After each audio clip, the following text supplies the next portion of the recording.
Salut Léo. Bonjour, merci de m'avoir invité. Eh bien, merci d'être venu jusqu'à nous. Léo, tu es historien, chercheur en sciences politiques, enfin enseignant en sciences politiques à Paris Dauphine. Si je t'ai invité, c'est que tu viens de sortir, c'était il y a quelques semaines, un petit opus aux éditions JC Lattès. Ça s'appelle La Sécu, une ambition perdue, point d'interrogation, de la solidarité à la rentabilité. Tu fais une histoire de la sécurité sociale depuis 1945 jusqu'à aujourd'hui, ces évolutions, les conflits qu'il y a eu dans les grandes orientations qui ont été données à ce bel objet qu'est la sécurité sociale. Avant de rentrer sur cette histoire, j'aimerais qu'on revienne sur un mythe qui a la dent dure. Encore ce matin sur France Info, j'étais face à une économiste de droite qui m'a dit que la sécurité sociale avait été une invention gaullienne ou gaulliste, je ne sais pas comment on dit, ce que j'ai trouvé un peu fort de café. Mais globalement, ce qu'on entend le plus souvent, c'est que c'était un grand moment où les communistes et les gaullistes ont inventé la sécurité sociale ensemble. C'est-à-dire qu'en gros, il y avait une espèce d'accord bipartisan des deux côtés de l'échiquier politique qui ont réussi à se mettre d'accord sur la sécurité sociale. Est-ce que cette façon-là de présenter les choses, toi, en tant qu'historien, ça te sied? Alors non, dans la mesure où c'est très caricatural et où ça pose beaucoup de problèmes du point de vue historique. Pourquoi? Alors, c'est vrai que De Gaulle, à partir de 1942, va dans ses discours associer la sécurité nationale et la sécurité sociale et la libération nationale et la libération sociale. Pourquoi il fait ça? C'est pas du tout par conviction politique, sociale liée à l'émancipation. Bien au contraire, c'est juste parce que il a besoin de s'affirmer comme le leader incontesté de la France libre. Et pour ce faire, il doit avoir l'appui de la résistance intérieure, et notamment donc de la résistance communiste et socialiste. Et c'est pour ça donc qu'il va, par tactique politique, par intelligence politique, parler comme ça de sécurité sociale. Et au lendemain de la guerre, donc enfin à la suite du CNR, il va y avoir en effet la mise en œuvre de la sécurité sociale, mais lui, il joue un rôle vraiment très très effacé dans cette histoire-là. D'ailleurs, même il s'oppose à tout un tas d'orientations prévues par le plan du coup de sécurité sociale. C'est pas lui qui signe les ordonnances d'octobre 1945, contrairement à ce qu'on voit parfois. Il est à ce moment-là en voyage, et au contraire, il va même la seule chose en fait sur laquelle il va avoir une position ferme, c'est sur le fait que les allocations familiales doivent être gérées à côté. Pourquoi? Parce que là, il cède en fait aux revendications des familialistes, des organisations familialistes, des chrétiens, des catholiques. Et c'est vraiment le seul point sur lequel il tranche dans cette histoire de la sécurité sociale. Par la suite, quand il revient au pouvoir, il va faire tout un tas d'attaques contre la sécurité sociale. Ça, on verra peut-être à la suite. Est-ce que tu considères donc que c'est on va dire une victoire du mouvement ouvrier? Là, du coup, je vais te demander de repartir un peu avant 1945. Tu le dis, mais bon, tu n'es pas le seul, que cette invention de la sécurité sociale a été un moment révolutionnaire dans notre histoire française, dans la façon dont on a conçu nos solidarités à l'intérieur de la société française. Donc, est-ce que vraiment dans quelle mesure ça s'inscrit dans une continuité avec des luttes qui datent d'avant la Deuxième Guerre mondiale? Et aussi, quels étaient les conflits? Est-ce qu'il y avait d'autres projets qui étaient envisagés pour gérer cette solidarité nationale? Mm.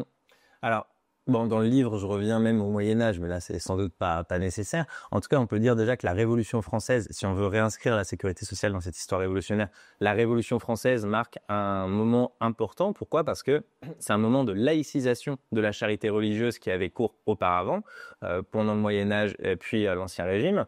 Et c'est le moment, la première fois, en fait, où on va postuler le fait on va poser le principe selon lequel les secours publics sont une dette sacrée de la nation. Ça, c'est dans la Déclaration des droits de l'homme et du citoyen de 1793 de la République montagnarde, donc les robespierristes, pour faire vite.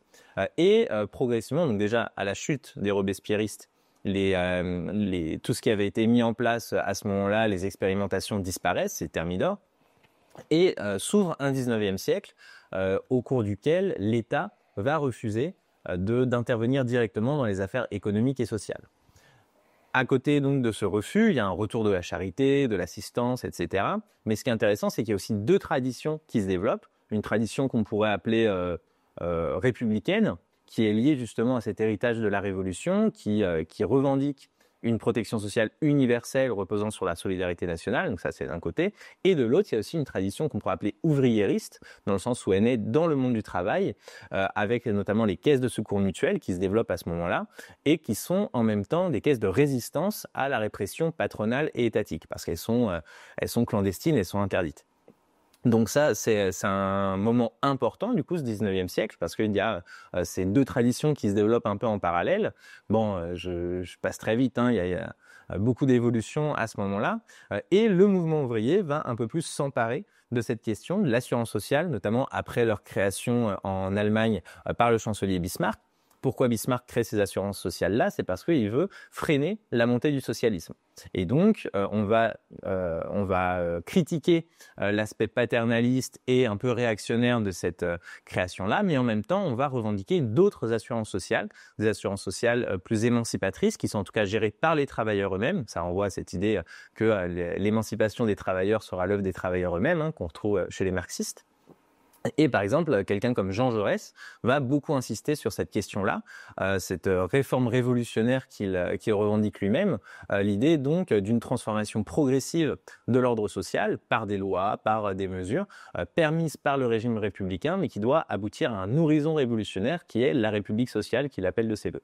Donc c'est assez intéressant ce moment de synthèse un peu entre les deux traditions, déjà un peu chez Jaurès, mais qui aboutit pas encore à un système obligatoire de protection sociale vraiment révolutionnaire pour reprendre cette expression.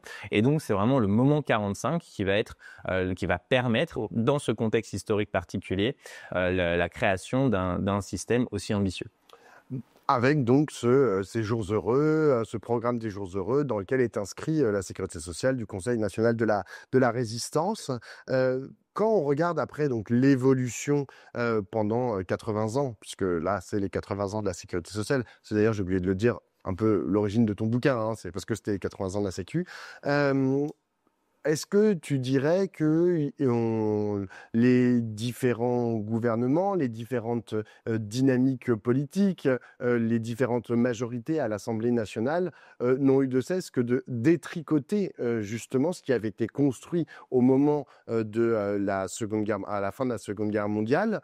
Ou bien est-ce qu'il y a eu des dynamiques d'enrichissement aussi de cette sécurité sociale? Je te dis ça, on est aujourd'hui en 2025, on est en train de discuter le budget 2026, et quand tu vois genre, la façon dont les débats sont en train de s'organiser, tu te dis, oh là là, à chaque fois, j'ai l'impression que tous les ans, moi ça fait 10 ans que je suis à Regard, et tous les ans, je vois la façon dont se trouvent des majorités à l'Assemblée nationale pour saper de plus en plus ce socle qui, à mon avis, est si important de la sécurité sociale. Alors, pour répondre à cette question, je pense qu'il faut juste revenir sur le moment 45 déjà pour comprendre ce qui s'est passé à ce moment-là, cette ambition qui a été posée et cette alliance qui l'a permise. Donc, très très vite, l'ambition à l'époque, c'est de créer un ordre social nouveau. C'est une expression qui est utilisée à l'époque dans les textes. Et c'est l'idée que, et ça c'est notamment Pierre Laroque, qui est un haut fonctionnaire qui est loin d'être un bolchevique, qui dit que c'est une révolution qu'il faut faire et c'est une révolution que nous ferons. Donc il y a comme ça une ambition très importante qui est de libérer les Françaises et les Français de la peur du lendemain, de les mettre à l'abri du besoin. Et ça, cette ambition, elle va être mise en œuvre grâce à une alliance politique originale, donc entre d'une part une haute fonction publique modernisatrice qui est attachée à une conception émancipatrice de l'État social, et de l'autre côté, un mouvement ouvrier justement puissant, très puissant au lendemain de la guerre, auréolé de sa participation à la résistance, une CGT qui revendique 5 millions d'adhérents, faut aussi voir ça, le PCF qui est le premier parti de France, et donc un mouvement ouvrier qui va parvenir à conquérir une place importante, une position importante dans la démocratie sociale naissante. Ce compromis originel-là, il est incarné notamment dans les mémoires, on reviendra sans doute dessus par la suite, par deux personnages, donc Pierre Laroque dont je parlais, qui est un haut fonctionnaire, qui est le premier directeur de la sécurité sociale, Et Ambroise Croizat. Et Ambroise Croizat, voilà, le ministre du Travail et de la Sécurité sociale, qui est un ancien ouvrier dès l'âge de 13 ans, qui est un métallo, qui est justement le secrétaire de la Fédération des métaux de la CGT à partir de 1928, député communiste sous le Front populaire, etc. Et qui, après avoir passé la guerre en prison, devient donc ministre du Travail et de la Sécurité sociale. Donc ça, c'est important, je pense, de revenir là-dessus, parce que c'est cette alliance politique-là qui permet la création de la sécurité sociale telle qu'elle a été mise en œuvre à ce moment-là, entre 1945 et 1947. Et cette alliance, justement, elle a été perdue progressivement. Et c'est la perte de cette alliance, je pense, qui permet de comprendre toutes ces évolutions dans les décennies suivantes. Le fait que, alors, moi, je mets en avant 3 évolutions principales. La première dont tu parlais, c'est quand même, il faut le rappeler, l'amélioration progressive des conditions de vie de la population française grâce à la sécurité sociale. Une amélioration qui va des années 45, fin des années 40 aux années 1970. C'est vraiment sur cette période-là que il y a une grande amélioration, par exemple, de l'espérance de vie. L'espérance de vie gagne 20 ans depuis la création de la Sécu. La mortalité infantile est divisée par 10. Donc vraiment, et puis une part aussi des prestations sociales très importantes dans le revenu des ménages. Dans le revenu disponible des ménages, ça passe de, je crois que c'est 16% en 1949 à 25% en 70. Donc vraiment, ça c'est une évolution très importante. Et en même temps, il y a 2 autres évolutions, la libéralisation et l'étatisation. On viendra peut-être un peu plus en détail sur chacune, mais en tout cas, c'est ça qui permet de comprendre le fait que les évolutions postérieures reposent en fait sur la perte progressive de cette ambition dont je parlais du point de vue des décideurs politiques, d'en finir avec la peur du lendemain. Au contraire, on voit, il y a des sociologues qui le montrent, un retour de l'angoisse du lendemain, la peur du lendemain dans la population française, malgré l'aspect très protecteur de notre sécurité sociale. Et en effet, on le voit aussi aujourd'hui avec la focalisation sur les aspects budgétaires. Il y a un climat un peu anxiogène maintenant quand on parle de sécurité sociale. On pense qu'elle va disparaître, qu'elle est en danger, que ce fameux trou de la sécurité sociale est abyssal et qu'on va tous tomber dedans. Et c'est aussi un petit peu l'une des raisons de ce livre, c'est de montrer que la sécurité sociale, c'est avant tout une histoire politique. C'est une histoire d'espoir, de revendication, de débat, de conflit, parfois aussi de compromis, et que dans tous les cas, c'est une question d'arbitrage politique, de volonté politique, et qu'il n'y a pas de fatalité, en effet, à laisser détricoter, comme tu disais. Alors ça renvoie notamment à Denis Kessler, qui avait fait un éditorial passé à la postérité dans le magazine Challenge en 2007, qui disait qu'il fallait défaire méthodiquement le programme du CNR. J'y pensais tout à l'heure par rapport à ta question sur aussi le consensus gaulo-communiste, parce que ce soit Denis Kessler ou Emmanuel Macron en 2016 pendant sa campagne présidentielle, ils mettent tous en avant cet aspect mythifié justement d'un consensus entre gaullistes et communistes. Pourquoi ? Pour dire que justement c'est complètement du passé. En fait, il faut en finir avec ce compromis passé et qui ne permet pas de penser la France du XXIe siècle. Alors justement, tu as mentionné 2 directions en fait prises par la sécurité sociale, ou plutôt que le politique a voulu donner à la sécurité sociale, la libéralisation et l'étatisation. Ouais. Alors l'étatisation, souvent, c'est pas très bien compris, les gens ne comprennent pas tellement, parce que dès le départ, tu n'en as pas encore parlé maintenant, mais la sécurité sociale, c'est pas un ministère de l'État, piloté par le gouvernement. Alors, je veux dire, le compromis et l'idée, c'était aussi de faire participer le mouvement ouvrier par l'intermédiaire notamment des syndicats pour piloter cette sécurité sociale, au moins en partie, au départ. Et toi, ce que tu expliques, c'est que depuis 1945, cette part accordée à ce qui n'est pas l'État pour piloter la sécurité sociale n'a fait que se réduire. Oui, pour présenter les choses de façon assez simple et en même temps rapide, synthétique, le principe de gestion de la sécurité sociale en 1945, c'est la démocratie sociale. Qu'est-ce que ça veut dire, cette démocratie sociale ? D'ailleurs, dans la phrase du CNR, il y a avec une gestion appartenant aux représentants des intéressés et de l'État. C'est cette gestion justement par les intéressés eux-mêmes, par les travailleurs et les travailleuses eux-mêmes, comme on le voit aussi ailleurs. Donc concrètement, ça se traduit par quoi ? Ça se traduit par le fait que les conseils d'administration des caisses de sécurité sociale sont gérés à 75% par des représentants des salariés, via leur syndicat justement. Ils sont d'abord désignés puis élus par les travailleurs directement et les travailleuses, et 25% donc de sièges qui reviennent au patronat. Donc c'est pour ça qu'on parle parfois d'une gestion ouvrière, d'une démocratie ouvrière, parce qu'il y a une forte majorité des syndicats de salariés dans la gestion des caisses. Par contre, faut pas non plus trop mythifier là aussi ce pouvoir ouvrier. Pourquoi? Parce que c'est un pouvoir dans la gestion quotidienne, dans la gestion des caisses à l'échelle départementale, enfin, locale, départementale, etc.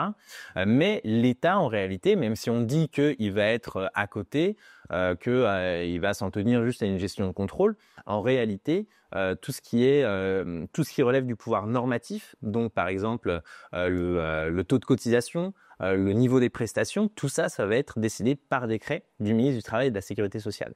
Alors quand c'est un ministre communiste comme Ambroise Croizat, bon, même s'il doit négocier en Conseil des ministres, on comprend que ça puisse aller davantage dans le sens des intérêts de la classe ouvrière.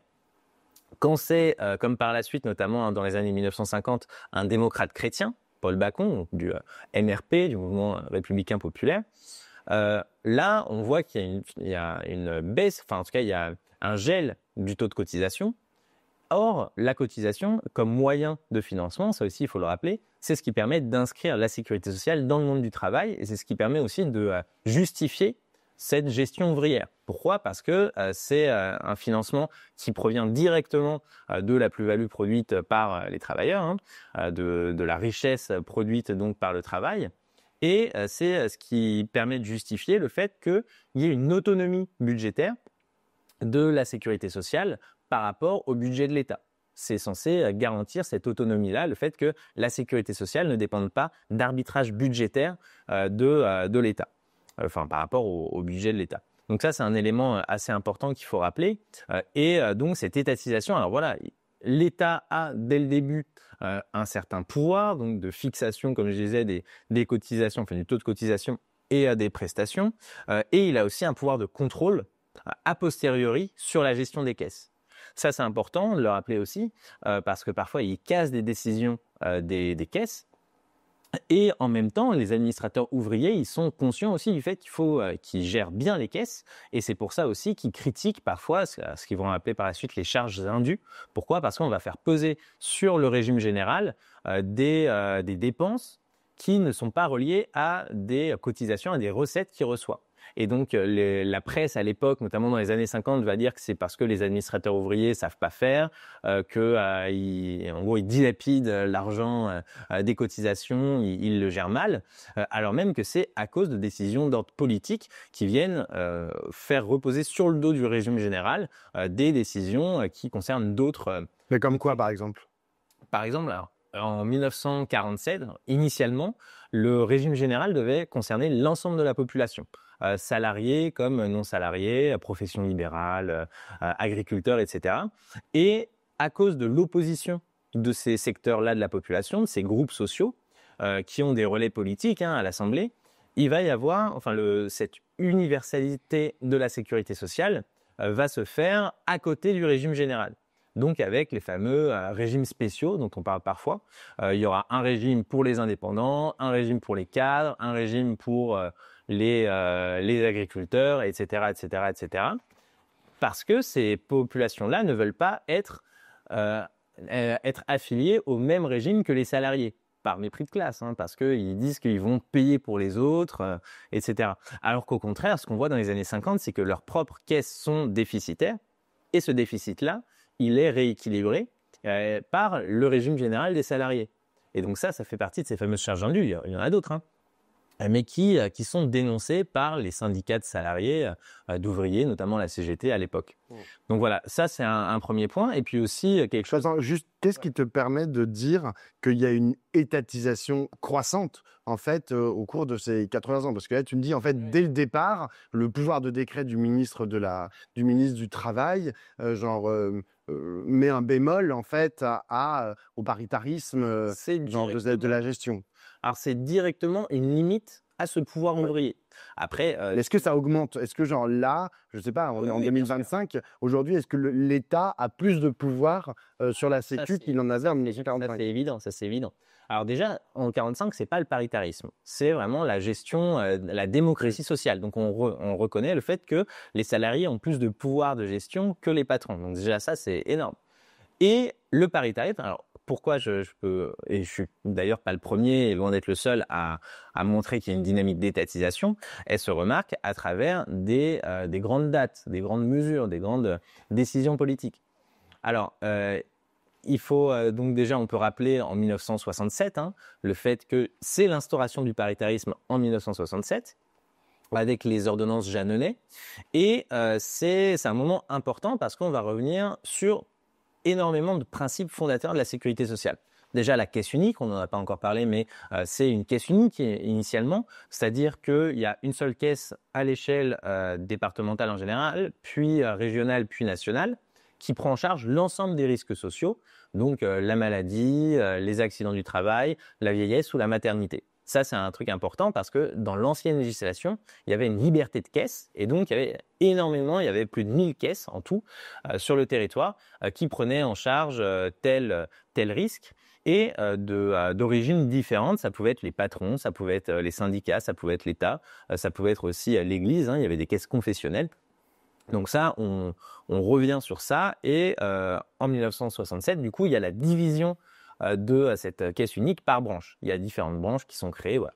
Donc ça, c'est un point important. Il y a ensuite la fin vraiment de la démocratie sociale. Pourquoi? Parce qu'on va instaurer le paritarisme. Donc désormais, c'est 50-50 dans les caisses, 50% pour les salariés, 50% pour le patronat.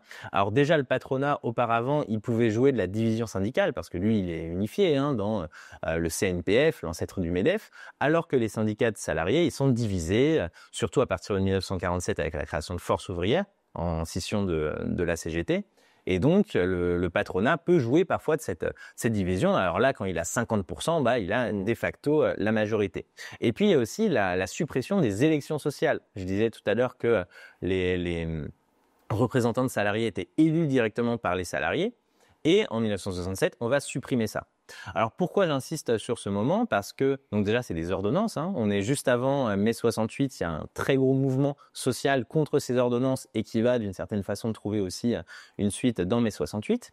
Et c'est le gouvernement de Georges Pompidou, alors Premier ministre donc, qui mène cette grande réforme de la sécurité sociale. Et c'est d'ailleurs Georges Pompidou lui-même qui va imposer dans le débat public l'expression du trou financier de la sécurité sociale pour justifier cette réforme. Donc on voit bien que toutes les questions financières, politiques, organisationnelles sont liées dans cette date. Après, il y a encore beaucoup d'autres dates. Déjà avant ça, en fait, avec le retour du général de Gaulle en 1958, les directeurs de caisse ne sont plus élus mais nommés par le pouvoir.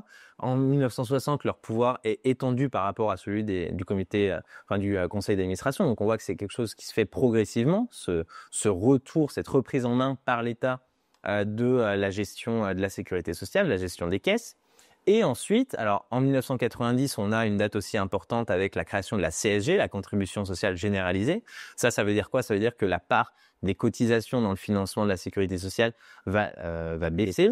Au contraire, les recettes fiscales vont augmenter. Et donc ça justifie aussi le fait que l'État reprenne davantage de pouvoir dans la gestion.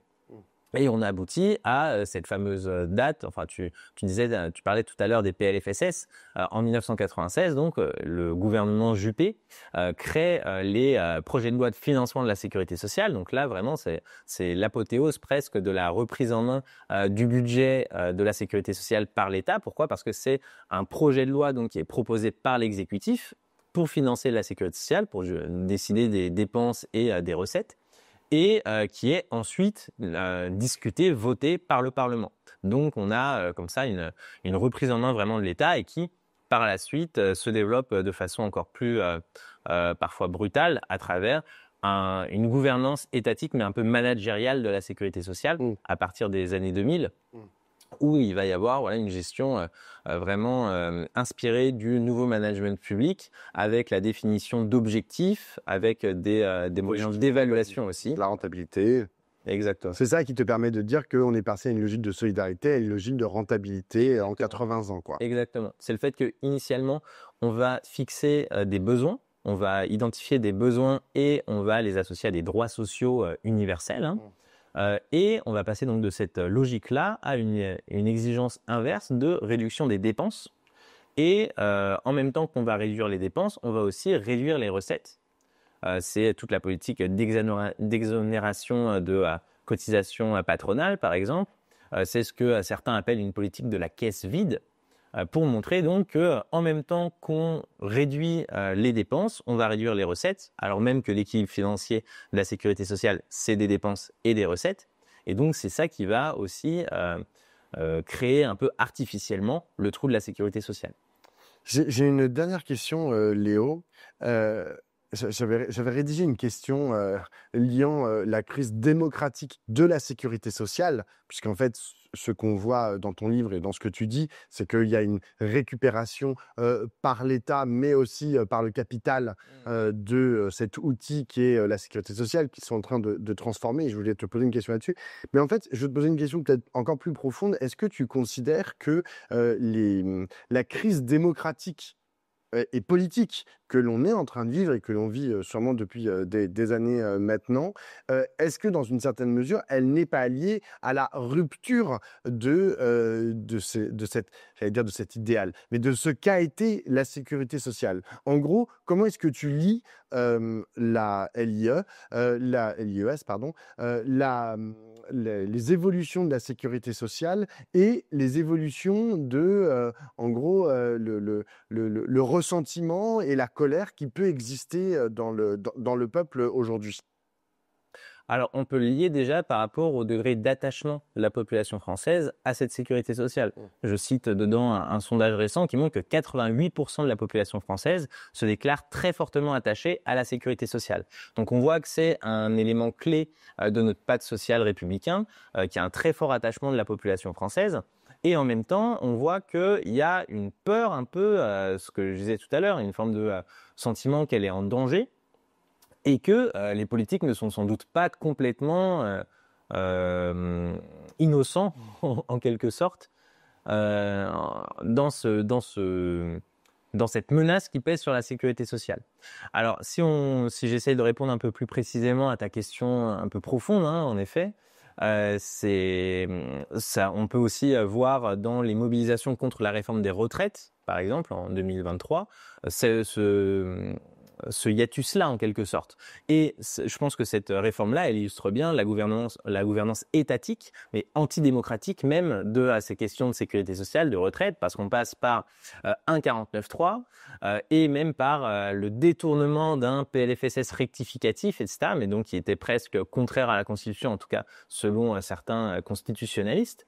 Et ça illustre vraiment ce refus de voir les choses de façon démocratique. Et d'ailleurs, on voit aussi dans les élites de l'État social, il y a beaucoup de gens dans l'institution qui eux-mêmes prônent un retour un peu aux idées initiales de démocratie sociale, en tout cas à une gestion un peu plus à minima paritaire de la sécurité sociale.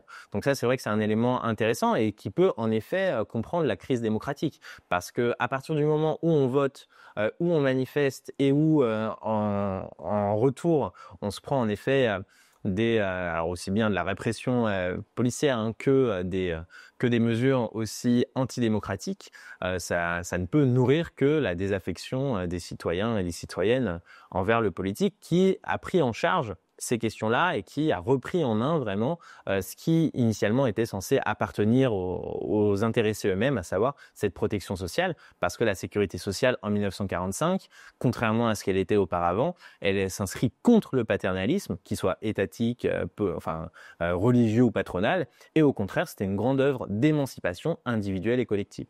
Et donc, au contraire, et pour conclure, si on arrive à reconstruire cette sécurité sociale, ça pourrait aussi retisser le lien démocratique et politique qui nous permettrait de vivre ensemble. Et du coup, c'est ma toute dernière question. Le monde a évolué quand même en 80 ans et genre revenir au pacte de démocratie sociale de 1945, en reprenant exactement ces termes, j'imagine que c'est pas tout à fait à l'ordre du jour et ce serait un peu, comment on dit? Pas tellement dans l'air du temps, quoi. Qu'est-ce qu'il faudrait faire? Enfin, est-ce qu'il y a des choses, en fait, que tu identifies à faire évoluer, en fait, dans cette sécurité, sociale pour, lui redonner, en fait, ce rôle de, solidarité, enfin, cette mission de solidarité qu'elle avait au départ? Alors, en effet, en 80 ans, ça a beaucoup changé et le modèle de 45, qui repose aussi sur un pouvoir syndical fort, sur le fait qu'on reconnaît aux syndicats un rôle important dans la gestion des affaires, hein, et notamment des affaires économiques et sociales. C'est le cas aussi avec les CE, par exemple. Bon, bref. Et il est évident que, à l'époque, il y a 5 millions d'adhérents à la CGT. Ça permet aussi ce rapport de force-là. Aujourd'hui, l'état du monde du travail, l'état de la syndicalisation, l'état du mouvement social ne permet sans doute pas un tel rapport de force. Donc la question, ça c'est aux politiques et aux représentants syndicalistes d'y répondre, hein, pas à moi. Je m'en tiens à ma figure, enfin à ma position d'historien, on va dire. Oui, oui, parce que ta position d'historien, c'est aussi que pendant 80 ans, tu vois, tu as la droite qui a attaqué en disant: «Non, mais vous êtes gentils». Alors surtout, plus on s'éloignait de 1945, en disant: «Vous êtes bien gentils, mais le monde a évolué, le monde du travail a évolué, c'est plus la même chose, donc on ne peut plus», c'est ce que dit le mec de Challenge, hein, Ouais. il dit: «Mais désolé, mais genre, on est en 2007, alors qu'on n'est plus en 1945, donc on est obligé de tout changer, quoi». Parce que la société salariale aussi sur laquelle s'appuie le modèle social français de 45 a évolué, qu'on est dans un capitalisme un peu moins industriel, plus financier. Donc évidemment, tout ça, c'est des évolutions. On peut aussi parler de la démographie qui est tout le temps utilisée. C'est évident. Après, on est aussi dans un pays qui a jamais été aussi riche, hein. Si on compare à 1945, c'est un pays ruiné, un pays dévasté par la guerre qu'il faut reconstruire. Aujourd'hui, on n'a jamais eu autant de milliardaires, on n'a jamais eu une richesse nationale aussi élevée. Et c'est parce que la sécurité sociale, ça pose aussi la question de la répartition des richesses et aussi de la décision politique, hein, sur la production. Donc c'est un élément important. Elle a une fonction redistributive aussi, la sécurité sociale. Et donc, vraiment, notamment à travers les cotisations, notamment ce qu'on appelle les cotisations patronales, en fait, sur l'entreprise, c'est un moyen, donc, de répartir la valeur. Donc ça, c'est un élément important. Et puis après, ce qu'on peut aussi observer, pour être un peu plus positif, hein, avoir un peu plus d'espoir, c'est qu'on voit aussi des collectifs citoyens, des partis politiques, des syndicats qui s'emparent de ces questions, qui essayent d'être non plus seulement dans une position défensive par rapport aux conquêtes passées, mais aussi essayer d'avoir de nouvelles conquêtes, hein, d'aller vers de nouvelles conquêtes. Ça renvoie d'ailleurs à une phrase de Croizat en 46 qui dit que la sécurité sociale doit être l'instrument par lequel les conquêtes futures se réaliseront. Et donc ça se voit par exemple à travers des propositions de sécurité sociale de l'alimentation, de la culture, de la mort, etc., qui vont reprendre en compte cet héritage, qui vont revendiquer cet héritage du régime général de la sécurité sociale et qui vont essayer de l'étendre à de nouveaux besoins, à de nouveaux champs.